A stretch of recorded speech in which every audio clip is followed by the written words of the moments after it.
Hello and welcome to the Wake Up Podcast by Veeam, global leader in data resilience. I'm Caroline Wong, your host, and today I'm joined by Ray Heffer.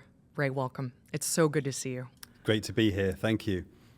Ray, tell me a little bit about yourself. Well, I'm the field CISO for Veeam Software. Despite my accent, I'm based in the Americas, so I cover the US. And I've been in the cybersecurity and let's say tech industry for over 25 years, a long time now. Ray, what's your favorite thing about working in cybersecurity? Oh, that's I love to nerd out. So while I talk strategy every day with business leaders, at heart I'm still a nerd. So when it gets technical, I'm in my place. Ray, we're here to talk about what it's like when bad things happen. Tell me about what you've seen throughout your career when it comes to security incidents.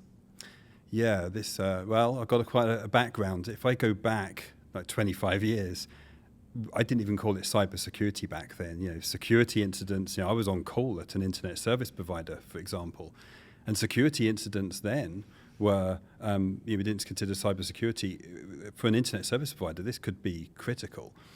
We had two infrastructures. There was the managed hosting, so customer environments that we were hosting in data centers, and then the internet side of things, so name servers and the web infrastructure.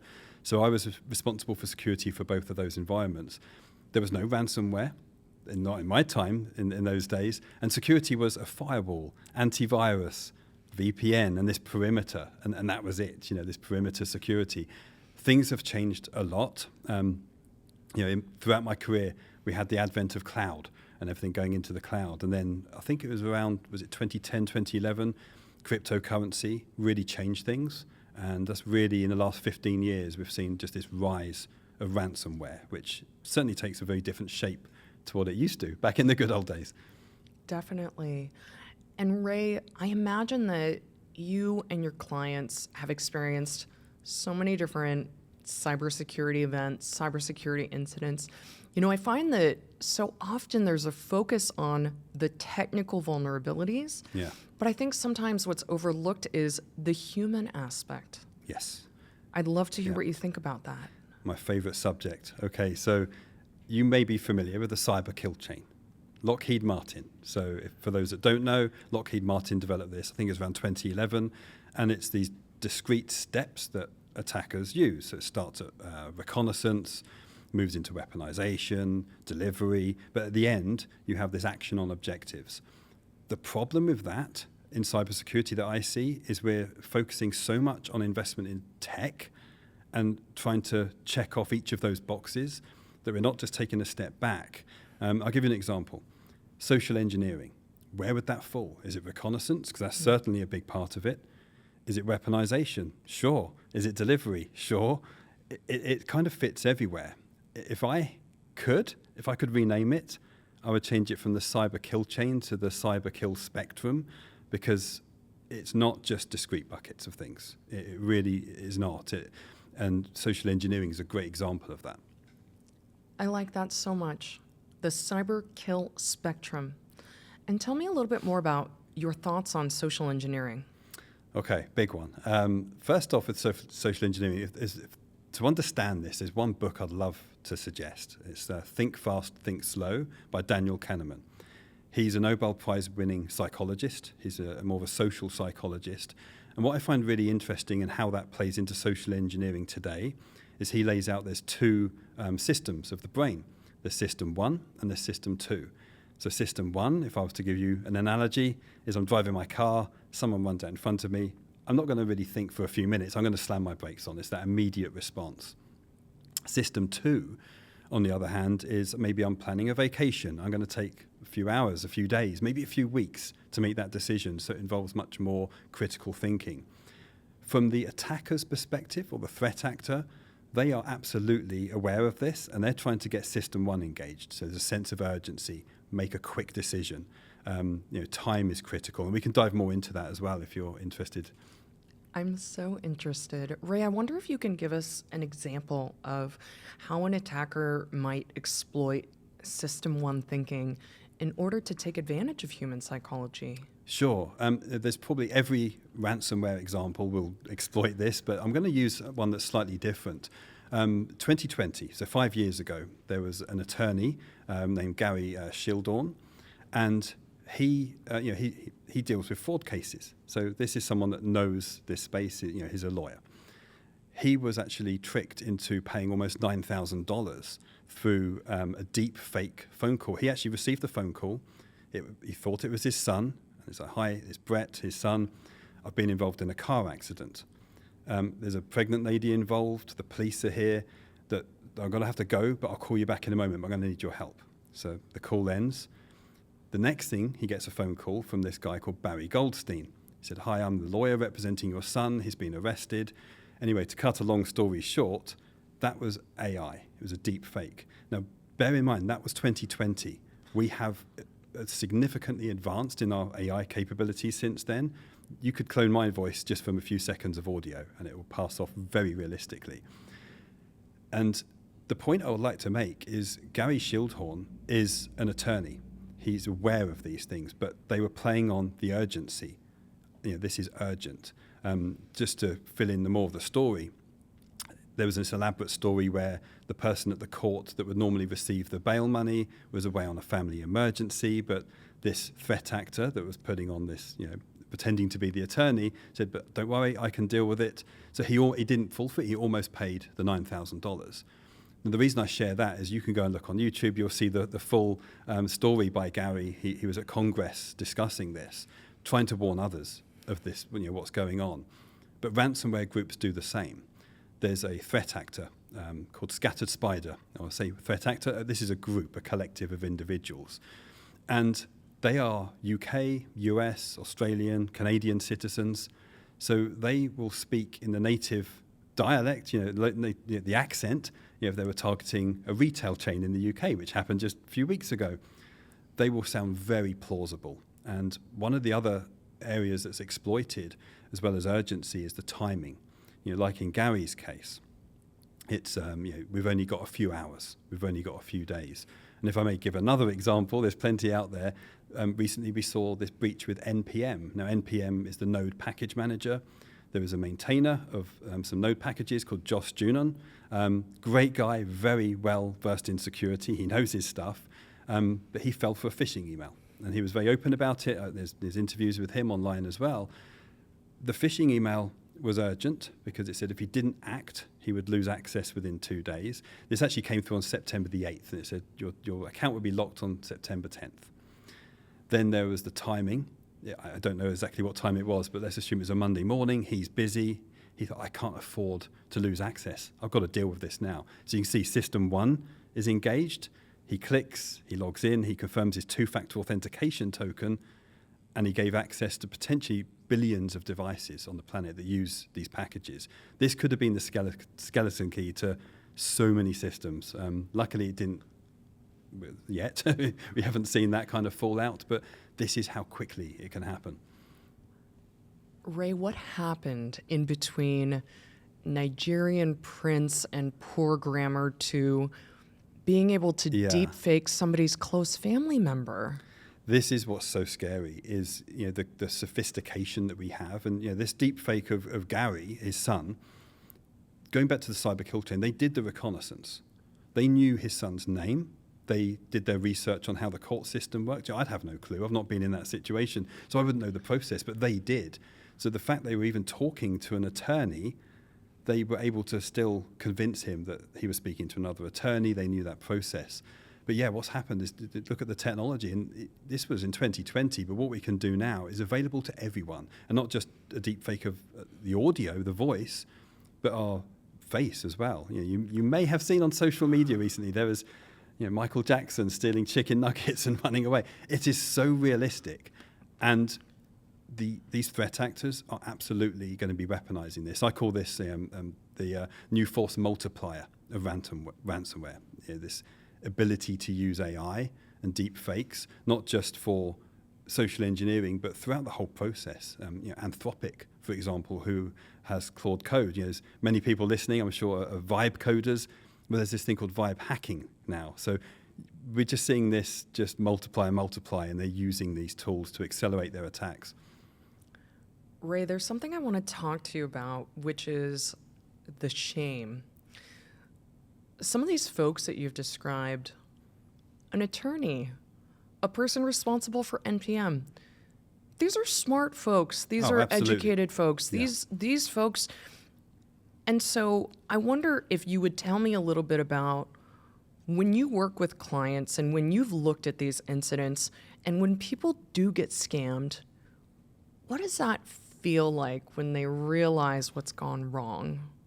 Honestly, hearing the story from Josh or hearing that story from Gary, you can feel that from them, that they just feel devastated. And if I may share something, 15, 20 years ago, I'm sounding old now, aren't I? But quite a long time ago, I had a boss. His name was Phil. If he's listening, he'll know who he is. And this was working at this internet service provider. He said to me, he said, Ray, don't ever worry about making a mistake. Just tell us. Because if you make the mistake, we allowed it to happen. Now, I've never forgotten that, because ever since that day, if I've made a mistake, I would own up and feel like I've got the team, behind my back. And that's important, because in cybersecurity, if we're feeling shameful or stupid because we made the bad decision, and I'll give you another example, we all have these phishing email simulations. We get the email, and you have to report phish, and if it's correct, you might get, at Veeam we do that, and the more you report correctly, you could have a chance of winning an Amazon gift voucher, for example. However, and I won't mention any companies, there are some organizations out there that I've heard will penalize their employees. Maybe after 3, 4, 5 failed attempts, they could even be let go. The problem with that approach is people then would rather do nothing. I'm not going to get involved in that, hiding their mistakes. That's really not a place we want to be in. And to reiterate that point, these people are highly educated. Josh, this NPM package maintainer, he's a clever guy. He's doing some pretty intense stuff. He knows security.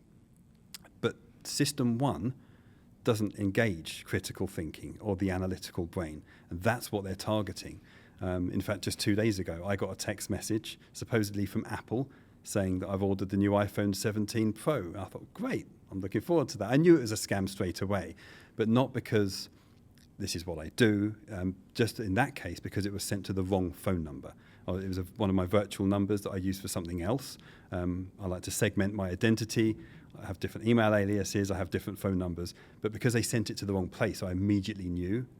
Nonsense. Obviously, I didn't order an iPhone. So I actually responded, said, yay, I'm excited. When do I receive it? Never got a reply. Or the iPhone.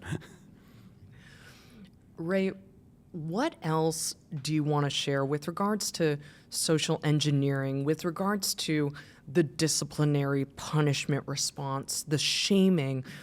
What else should we be discussing? Okay, well, there's another book I'm going to recommend. It's The Psychology of Persuasion. I think every leader should read this, by the way, as well as Thinking Fast and Slow. And if I may borrow from this book, there's social proof. These examples, that social proof is one. If everyone else is doing it, then I should do it as well. And just to give you an example, years ago I saw a video on this where there was a waiting room and smoke, fake smoke, coming from under the door. And they were all actors, except for one person. And all the actors were told, just sit there, go on your phones, read the magazine, do whatever. So the real person looked around and thought, oh, well, no one's doing anything. So they just sat there. And I've seen this with the elevator. There was motorcycle helmets in an elevator, and everyone that got in put this motorcycle helmet on. It's absurd. It's like a scene from Monty Python or something. But because everyone was doing it, the person that wasn't an actor went along. They put a motorcycle helmet on. You'll see all these online. So social proof is one part of it. I talked about urgency, timing, but the psychology of persuasion talks about liking as well. So quite often, threat actors like Scattered Spider, but I'm focusing on them, but this applies to all of them, by the way, will impersonate maybe an IT admin or a colleague. And initially, they'll be very friendly. They may even do you a favor. So they want you to like you. So if someone likes you, you reciprocate that. You might want to do them a favor back. And that's typically the path it follows. And on that, the reason they can do this so successfully, going back to the reconnaissance phase, is we are revealing far too much on LinkedIn. There's even sales lead generation sites that will give you an org chart, who you report to, who you work with. These are out there, and they are using that as part of into the weaponization now, I should say. Ray, I want to talk some more about this psychological warfare. Why is it so darn hard to tell the difference between something real and something that's a scam? Certainly these days it's getting a bit harder. I'll share a story with you actually about my daughter. She's almost 14, but I've been trying to test her with this. I said, is this AI or is it real? And she's got to the point now, she just calls everything AI just because that's her. And apparently I'm AI. On the phone call this morning, she says, no, you're not real. I said, Phoebe, this is, you're real. But it is getting harder. The technology that was, say, available 5 years ago in Gary Schildhorn's case with that deep fake is so accessible now. And you can run these locally. Obviously, there's services in the cloud. And it is scary. I know it's so realistic where things are going, especially with video generation. And sure, they're trying to put watermarks in place to, hide the fact. But we've seen examples where CEOs have been faked with AI, both video and voice, and convinced employees to basically sign invoices and release invoices for hundreds of thousands, if not millions of dollars. So, it's pretty scary. Ray, what do we do? What do we do as leaders? What do we do as humans when, frankly, we're so easily tricked? Yeah. I think going back to the cyber kill chain and this technology and focus that we've been so obsessed with, in fact, Gartner, there's a $215 billion global spend, according to Gartner, on cybersecurity. But I would be really curious how much of that spend is on the human element. We do things like security awareness training. We've seen that hits our inbox. We have to watch a bunch of videos. There's some quizzes and questions. But the problem with that is then it's a checkbox. It becomes a checkbox exercise. Employees have done that. We're now compliant. I would argue that doesn't really change the human mindset. We're still going to fall for these things. If we could slow down and think, like really, if you had, like in the case of a phishing email, if you could take 5 minutes and go for a coffee. I love my coffee, so any excuse to make a coffee. That alone could trigger system 2 and think, this didn't sound right. You may think you're not acting immediately. In every phishing email, we're obviously reacting to urgency and timing and all these other factors. But if you could just take pause and breathe, and honestly, if I was in leadership at all these organizations, I would question, why don't we just give everyone a meditation app subscription, for example? We may jest about that, but really it's the ability to stop and think and observe things from a distance, take a few steps back, that will then start to engage system 2. So it's a suggestion. Ray, I love these suggestions. A cup of coffee, a meditation app. How long does it take? How long do we need to pause? And what other suggestions do you have to kind of interrupt our system 1 thinking? Yeah, I don't think we need to pause for long, to be honest. If I get an email and it says you're going to lose access to your account, we can think, this is going to impact my work, my productivity, I've got to act. And just taking a few minutes to have a look. And one of the problems we've got as well in detecting this is we've been trained through these security awareness courses that we are told to do to look at where it's coming from. In the case of the NPM package maintainer, he thought it was coming from a place of authority. And authority is another one of those psychologies of persuasion, by the way. It said it was npmjs.help. Sounds legitimate. It should have been .com. .help was not the domain it should have been sent from. So while from a technology perspective, with email, we've got things like sender policy framework and all these mechanisms in place to show it's a genuine sender, Microsoft.com, Amazon.com, wherever it may be, they are using other domains. So it completely bypasses that technical control. And we think it is being sent from a place of authority. One of my suggestions is, rather than just looking at who it was sent from, maybe look at where it was coming to. And this is going to be a bit of a shift in how we run business today. But I would assume you have an email address. It's your primary email address. I could take any company and assume that their email format is either first@company.com or first.last@company.com. So if I was a threat actor, it would only take me 2 or 3 guesses to find out an individual's email address. If things like aliases were used for high risk employees, not for everybody, but let's say finance, that are paying invoices, if their email for a particular supplier is a unique alias, then if something comes through, as well as looking at who it's from, they think, hang on a minute, why has this landed in my personal inbox? It'd be a bit like if you got a message to your personal, you maybe Facebook Messenger if you're on Facebook, and it was the CEO saying you need to pay an invoice. You think, hang on, why are they sending me a message here? That doesn't make sense. And it's things like that that can make us think and then engage system too. As an industry, though, we're not doing that. We all have a phone number, an email address, a home address. I might be a bit different. I use PO boxes, and I have virtual phone numbers and aliases, but I'm not saying we have to go that far, but certainly for high-risk individuals, and we're seeing finance, HR, IT, executives, we need to start looking at compartmentalizing their communication channels so it's less likely to fall for a phishing email. It's not going to reduce all of them, but it's another series of steps towards it. I think that's brilliant. Ray, what other stories or illustrations can you share with us to kind of demonstrate how we might shift our mindsets when it comes to this kind of thing? Yeah, well, when we think of cyber attacks, we think of the movies. Someone at this terminal, the green screen terminal, and code flashing by. And I wouldn't say that's the most realistic. You have to bear in mind that a lot of the ransomware groups are individuals, teenagers.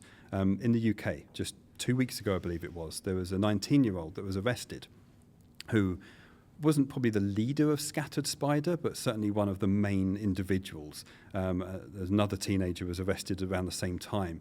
And they tend to move around from one group to another. But we've got to remember, we're still dealing with individuals here. This isn't necessarily this tight-knit group all in one building, with hoodies on, in dark lighting, hacking the environment. They are trying to play, and I think a lot of their success comes from the UK, Australian, Canadian native speakers, for example. They sound plausible. They've done the reconnaissance.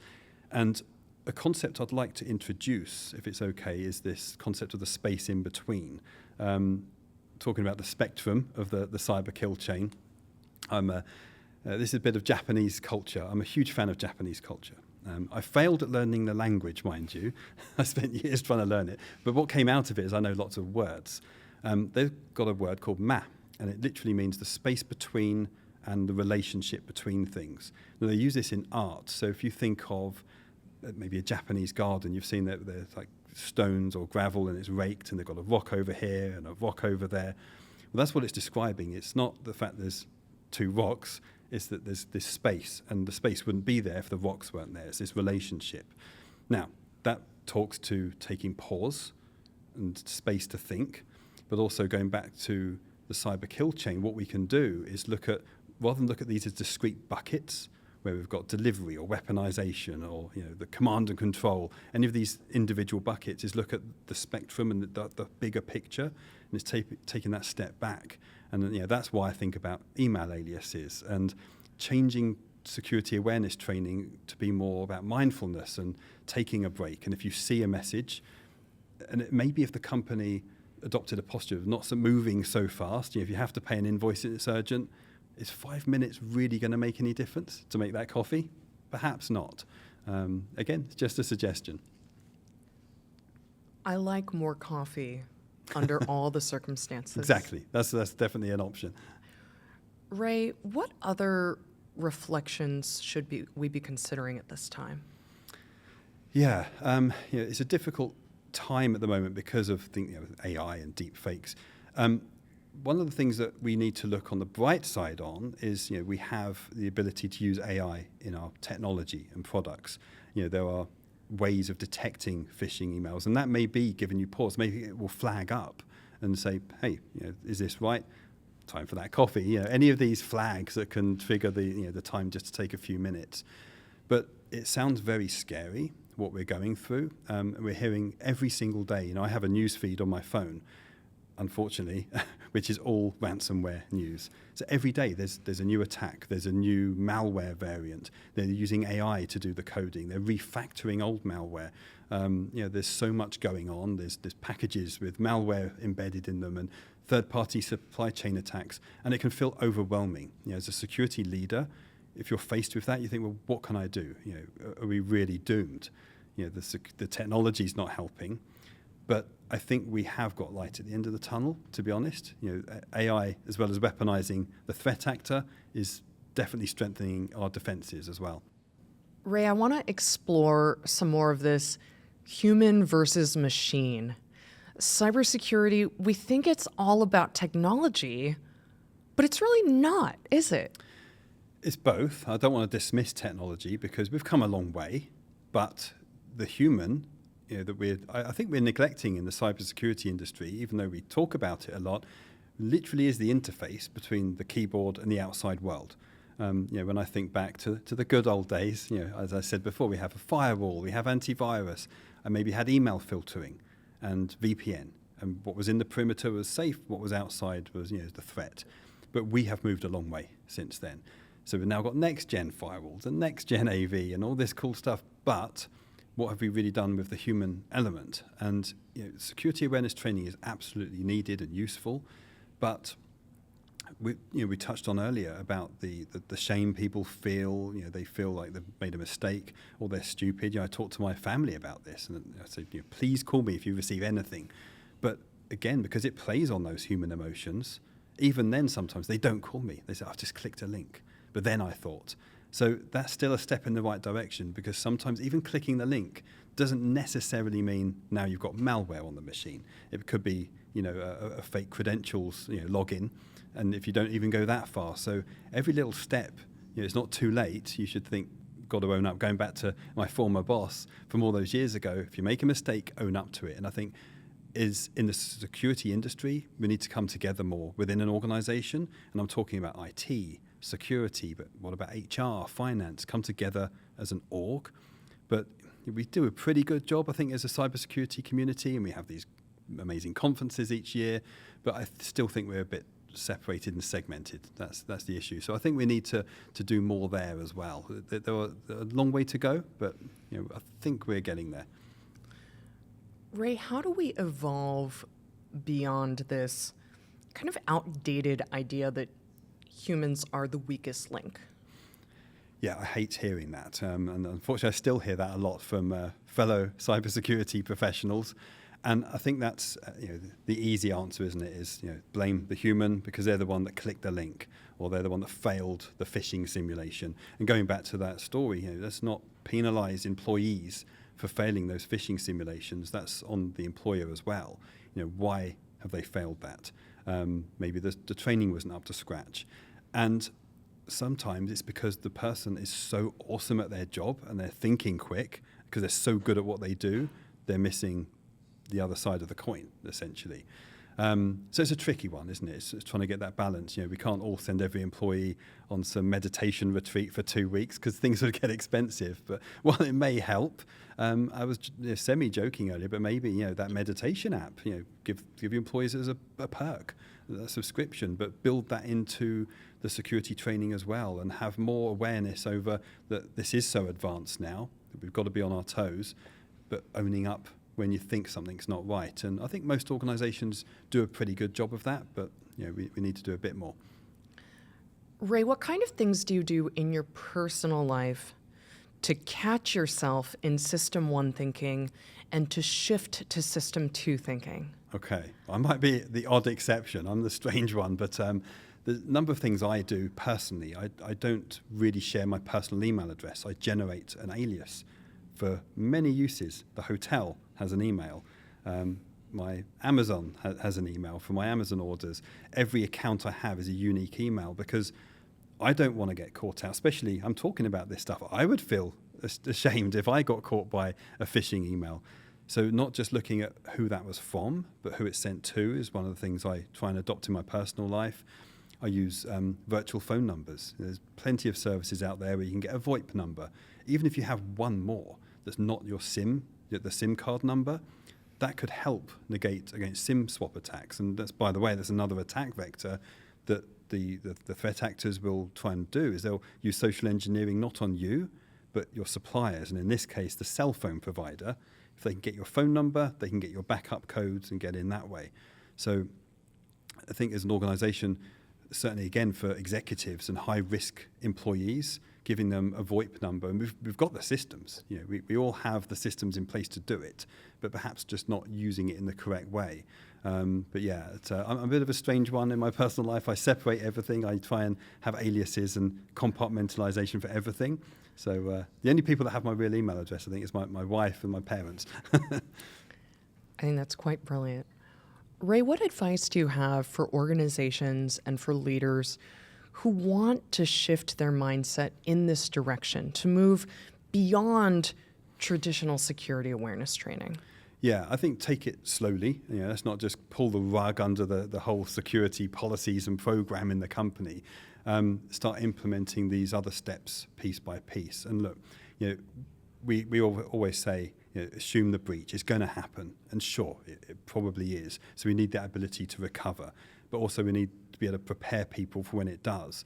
And you know, going back to when I think of being in a cyber crisis myself, you are under stress, so system one's more likely to kick in, and you got to feel like people have your back, and you're in a team, and you're not on your own. You know, I remember being called out at 3 o'clock in the morning for an incident. I had to drive to the data center, but I knew it wasn't just me going there on my own. I had this team of people that I could contact. So as a leader, I think making people aware of the psychology of a cyber attack, the social engineering side, telling them that they can make a mistake and own up to it, and share and learn from those mistakes, because if you just hide everything, you're never going to learn from the mistakes. And I think also just adopting that team mentality, not just in the cybersecurity team, but IT, HR, finance, legal, broaden it as much as possible. Ray, what kind of final advice and lessons learned do you have for us today? Yeah, I think for any security leader, any leader listening, is you're not going to change things overnight. Don't pull the rug from under the security program is number one.